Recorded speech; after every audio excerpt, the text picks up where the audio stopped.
Nuestro proyecto de investigación, el que hemos desarrollado en los últimos 4 años, es un proyecto grande, ambicioso, en el que estudiamos el agua subterránea de toda la provincia de Córdoba. Está financiado por el FONSIT, es decir, la Nación, a través del Ministerio de Ciencia y Técnica, y por el Ministerio de Ciencia y Técnica de la provincia de Córdoba, que han puesto fondos en partes iguales. Este proyecto, lo que se planteó como objetivo general fue estudiar la dinámica, la calidad, la disponibilidad de agua subterránea y la potencialidad para los usos productivos y sociales de la provincia, para tener una base para hacer una buena planificación de uso del recurso hídrico. ¿Por qué motivos hablamos de agua subterránea y no de agua superficial? Porque en realidad, si bien existe agua superficial en la provincia, el agua subterránea es muy abundante, hay grandes reservas, cosa que hemos comprobado además después de 4 años de investigación, y porque gran parte de todo el agua que se usa para todas las actividades que se desarrollan en la provincia es agua subterránea. Bueno, en esta perforación que tiene 300 metros de profundidad, están colocados los filtros a unos 270 metros, está captando de unas capas de arena que constituyen un acuífero de tipo semisurgente, es decir que el nivel piezométrico de esa capa ha quedado por debajo de la superficie del terreno, pero a unos 20 metros aproximadamente de profundidad.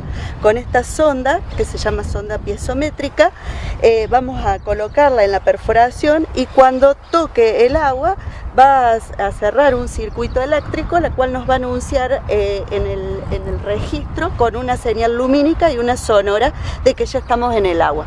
Con eso podemos medir exactamente a qué profundidad se encuentra el nivel piezométrico de esa capa profunda de 270 metros de yacencia. Ahí, cuando suena, es que está tocando, está ingresando al agua. Entonces lo que hacemos es medir a esa profundidad, descontándole todo el brocal para llevar esa medida a nivel del terreno. Bueno, la profundidad subió 21,68 metros. Dentro de los objetivos específicos del proyecto tenemos varios. El primero fue identificar las distintas capas acuíferas del subsuelo. Pensemos que estamos hablando de agua subterránea, que es un objeto de estudio que no vemos, entonces es difícil estudiarlo. Las distintas capas del subsuelo tienen unas características litológicas, están formadas por sedimentos, por rocas, tienen más o menos agua, tienen una geometría, una extensión areal que es difícil conocer y ese fue nuestro primer objetivo. Algunas cosas se sabían y en estos últimos 4 años hemos trabajado y mucho para mejorar ese conocimiento, saber, por ejemplo, a qué profundidad están las capas acuíferas. El otro objetivo fue estudiar todos los aspectos hidráulicos y de calidad del agua, porque hay distintas capas acuíferas, pero no sabemos la calidad de todas. Además queremos saber qué relaciones tienen con los ríos y lagos de nuestra provincia, porque efectivamente las capas acuíferas se vinculan al agua superficial de distinta forma y eso es importante para el uso. En este segundo objetivo, donde estudiamos el comportamiento hidráulico y la calidad del agua, estudiamos también, dentro de lo que es la calidad, los aspectos isotópicos del agua. Cuando hablamos de aspectos isotópicos estamos estudiando elementos químicos, los isótopos, como por ejemplo un isótopo del hidrógeno, un isótopo del oxígeno, el carbono 14 que es radioactivo, porque nos da mucha información sobre el agua. Otro objetivo importante fue, teniendo ya la concepción de cuáles son las capas y a qué profundidades están, y cuál es su comportamiento hidráulico y su calidad, saber qué aptitudes de uso tiene el agua. Porque cada capa, en función de qué caudal podemos sacarle y qué calidad tiene diferentes aptitudes de uso. Para la industria, para la ganadería, para el consumo humano, etc. Un cuarto objetivo fue hacer un diseño, en principio básico, de envío remoto de datos hidrológicos. ¿Qué quiere decir esto? Que nosotros en las distintas perforaciones que estudiamos, no en todas, pero sí en varias, estamos poniendo instrumental para monitorear cómo se comporta el agua. en su dinámica y en su calidad. Entonces hemos trabajado con gente del área de ingeniería para poder hacer envíos remotos de datos desde las perforaciones hasta las oficinas. Ese es un progreso interesante. Y no solo eso, sino que nos han hecho diseño de programas de computación para el tratamiento de datos hidrológicos mucho más rápido, que nos fue de muchísima utilidad. Finalmente, el último objetivo fue poner todo lo que les dije, todos los datos geológicos, hidrológicos, de calidad, de hidráulica, etcétera, en un sistema de información geográfica. ¿Por qué en un sistema de información geográfica? En realidad la base de ese sistema nos lo dio la gente de la Secretaría de Recursos Hídricos que ha participado con nosotros en el proyecto, y en ese sistema de información geográfica lo reelaboramos, lo mejoramos y pusimos todos los datos que teníamos de la provincia de Córdoba vinculados al agua subterránea. Nosotros, desde la Universidad de Río Cuarto, cargamos en ese sistema de información 30 años de nuestra vida. La gente de la Universidad Nacional de Córdoba, que relevó la parte del norte de Córdoba, que participó en este proyecto junto con nosotros, también cargó gran cantidad de datos, y toda esa información, que estamos ya en la etapa final, cerrando, está a disposición de la Secretaría de Recursos Hídricos, que de hecho ya la está utilizando. Es así que nosotros tenemos mapas provinciales de la Dirección del Agua Subterránea del Acuífero Freático, de la Dirección de Agua Subterránea de Acuíferos Confinados, mapas de salinidad del agua, mapas de contenidos de arsénico de agua para toda la provincia, mapas de contenidos de flúor en agua para toda la provincia, mapas de aptitud de uso ganadero para toda la provincia, etc. Es decir, que fueron 4 años de trabajo duro, pero con muchos productos. Y no quiero dejar de mencionar que hemos hecho mucha tarea de transferencia al medio socioproductivo. La principal es esta, que toda esta información esté disponible para los ministerios que nos han subsidiado. El adoptante de los datos es el propio Ministerio de Ciencia y Técnica de la provincia, pero además, por supuesto, la Secretaría de Recursos Hídricos, que ya está usando la información para hacer nueva legislación. Por ejemplo, viendo, la edad del agua de algunas capas confinadas muy profundas, esas son las que van a estar más reguladas para que no se use agua que no se puede renovar rápidamente. Entonces aprovecho para vincular con lo que dije al principio. Usar carbono 14 para estudiar el agua nos implica a nosotros saber qué edad tiene el agua y saber si el agua esa se recargó hace, por ejemplo, hace 10.000 años o hace 20.000 años. El agua esa a lo mejor es de buena calidad, pero hacer un uso desmedido de una capa acuífera que tenga agua con edad tan alta no es muy sustentable. Entonces siempre nos conviene usar aguas más nuevas. Esa es toda información que prácticamente no existía en la provincia. La hemos logrado gracias a todos estos estudios. Que si bien la principal fue todo esto, hubo transferencia de modo local, haciendo exploraciones para cooperativas de agua, municipios de distintos lugares de la provincia que no tenían recurso hídrico. Al menos no lo tenían en buena cantidad o buena calidad. Hicimos esas exploraciones y hemos encontrado muy buenas fuentes de agua. Creo que sería de interés mencionar que en este trabajo se pudo hacer gracias al aporte del Estado nacional y provincial. Nos apoyaron, como hace muchos años esto no ocurría en la universidad pública, aunque la universidad pública siempre tuvo una tarea persistente de trabajo y de investigación de los recursos de la región. Y en este caso el rol fue fundamental. La Universidad Nacional de Río Cuarto y la Universidad Nacional de Córdoba fueron las que llevaron adelante todas las tareas que acabo de explicar.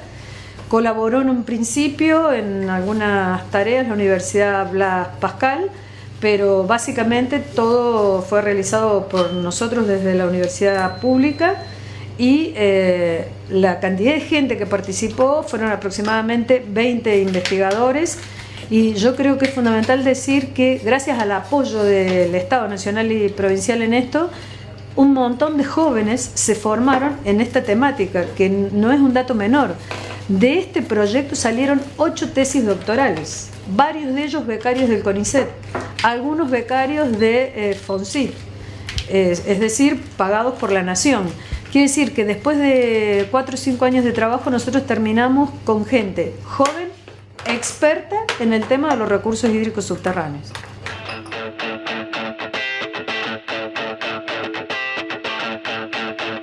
Universidad Nacional de La Plata, Facultad de Ciencias Exactas. Vamos a charlar con Damián Marino, quien está a cargo de investigación en temas ambientales. Contame cómo es este trabajo desde lo práctico en cuanto a los relevamientos y cómo se llegó a esta actividad desde la academia. Lo importante creo que era la base que teníamos. Nosotros somos un laboratorio fundado en el año 80 y pico, con mucha experiencia en todo lo que es el análisis ambiental, en distintos tipos de muestras de aire, de agua, de suelos, de organismos. Digamos, había una buena base construida a gente muy capacitada. Cuando empieza a surgir toda la problemática social, creo que mucho de las cuestiones están asociadas por la falta de información.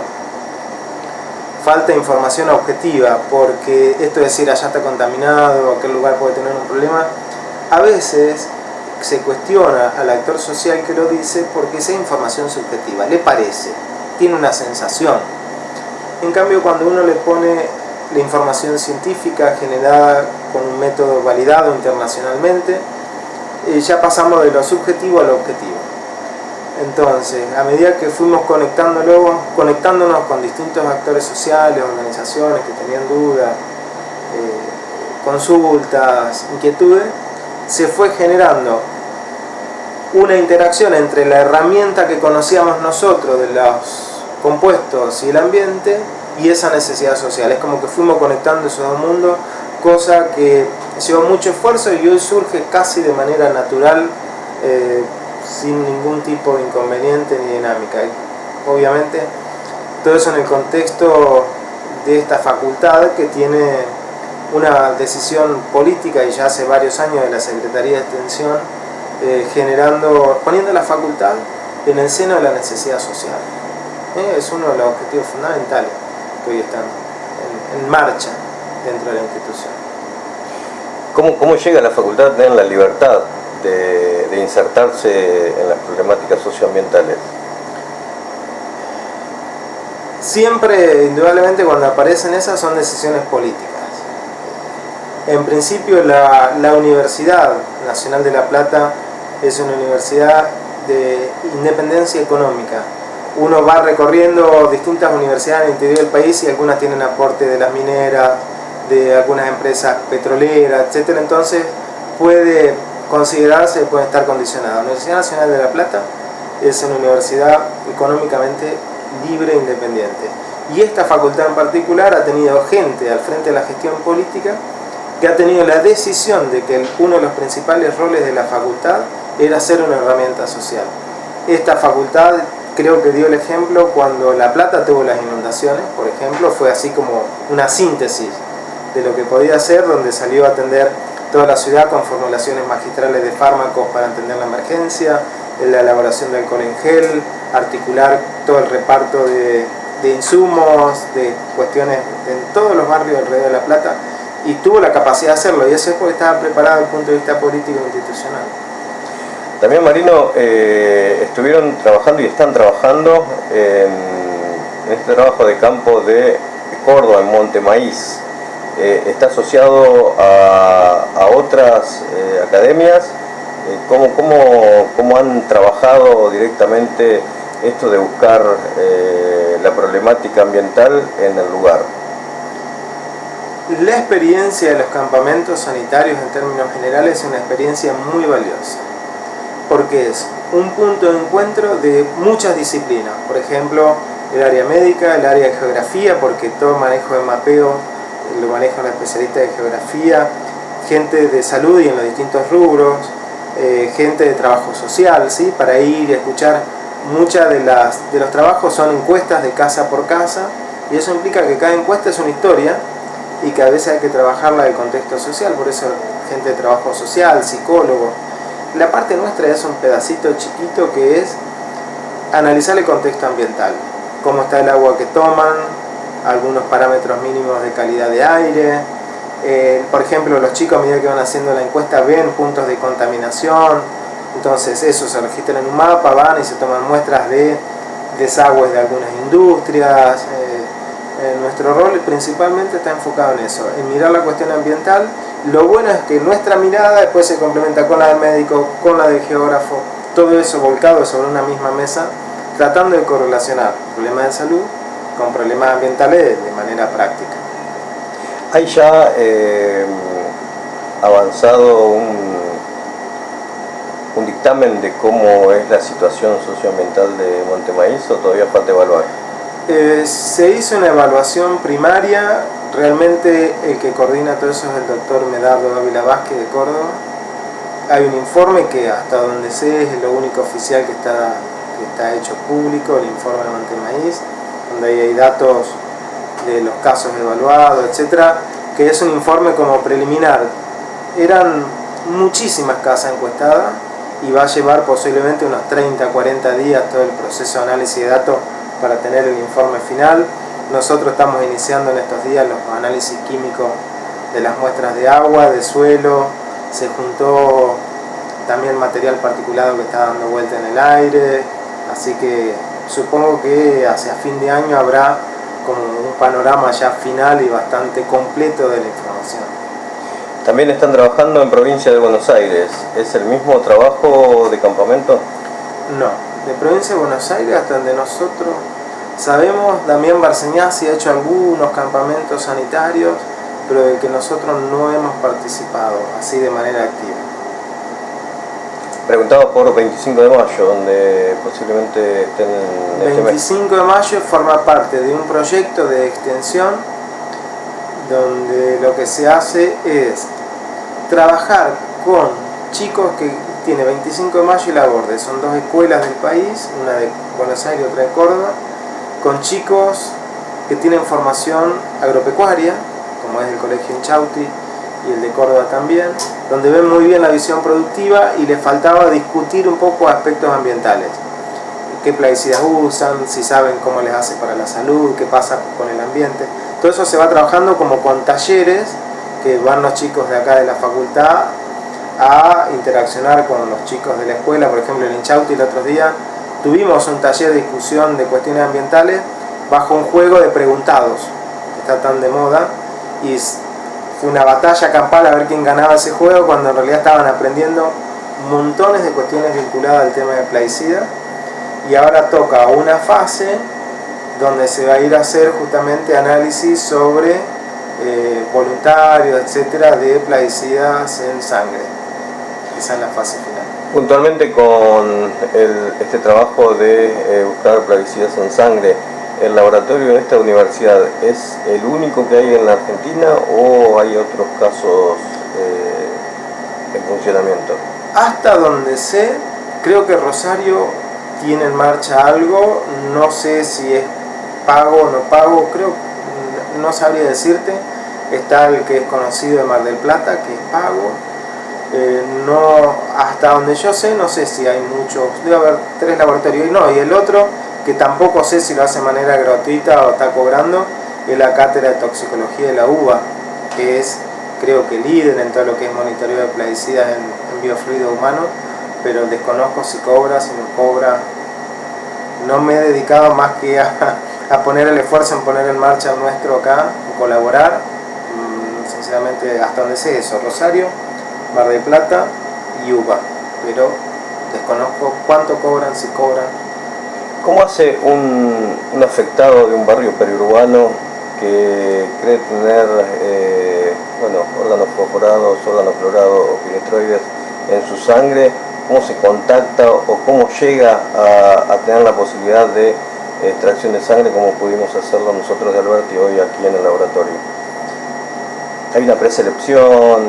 No, son, digamos, análisis del tipo voluntarios, tal vez que justifiquen o que sienta una cuestión de duda respecto a su estado de salud, tiene que asistir a la universidad o ponerse en contacto por alguna de las vías de comunicación, telefónica, correo electrónico, páginas web, etcétera, para coordinar la visita, o a menos que el bioquímico de su lugar, de su pueblo, sea de confianza y le haga la extracción de muestra y la mande al laboratorio de salud de la universidad, digamos, como eso ya ahí entramos en una cadena de confianza. porque la persona tiene que confiar en el bioquímico de su pueblo, él tiene que hacer la extracción, que es común, como cualquier tipo de extracción de muestra, y mandarla en forma conservación adecuada a este laboratorio, o venirse hasta la ciudad de La Plata y hacerlo de manera presencial en el laboratorio de salud. Temprano charlábamos sobre cuáles son los niveles de tolerancia o de presencia de plaguicidas en sangre que podrían ser la media o que estén pasados. ¿Cómo se va a lograr ese parámetro? Ahora arrancaremos con valores de referencia internacionales en función de publicaciones científicas. Lo que sí es cierto es que hoy para Argentina uno agarra el análisis de cualquier laboratorio clínico y sabe colesterol, estoy bien, estoy mal, glucemia, estoy bien, estoy mal, pero si uno ve un valor de endosulfán en sangre no sabe si está bien o está mal, porque no hay valores de referencia a nivel nacional, al menos hasta donde nosotros conocemos, por el tipo de alimentación, hábito de vida, etcétera, que habrá factores que sean como de base de los argentinos dependiendo de los lugares donde vivimos.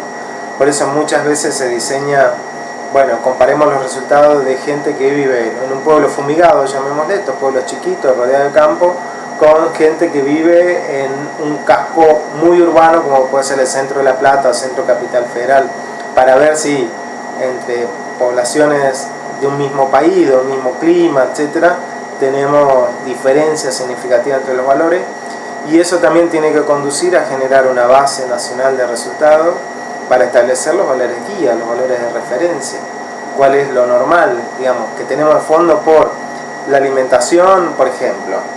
Sabemos que los plaguicidas organoclorados, DDT, aldrina, aquellos de la vieja época, siguen circulando en el ambiente porque son persistentes, y que si muchos de nosotros nos hacemos el análisis nos va a dar positivo, porque están circulando desde la manteca que comes en el desayuno, la leche que tomás, etcétera, están circulando permanentemente. Pero no sabemos cuál es el valor normal, digamos, cuál es el valor de fondo. Indudablemente uno dice, sí, la concentración que debemos tener es 0. Bueno, 0 no se va a poder por los hábitos de vida, la lechuga, la selga, la manteca, etcétera. Bueno, tenemos que establecer cuáles van a ser los niveles de referencia. Creo que va a ser un desafío importante que hay por delante. Como último, ¿sos optimista en los cambios que se van a ir dando generacionalmente desde la academia hacia la sociedad? Totalmente, y la evidencia está en el número de estudiantes de los últimos años, los años avanzados, comprometidos con un montones de cuestiones sociales. Y el ejemplo está como materializado hoy ya en lo que son los proyectos de extensión de estas facultades, de todas las, por lo menos de la universidad, donde uno tiene un director, un coordinador, digamos, investigadores, gente docente con cargos, y después 20, 30 voluntarios alumnos. Creo que ahí está claro el compromiso de las próximas generaciones.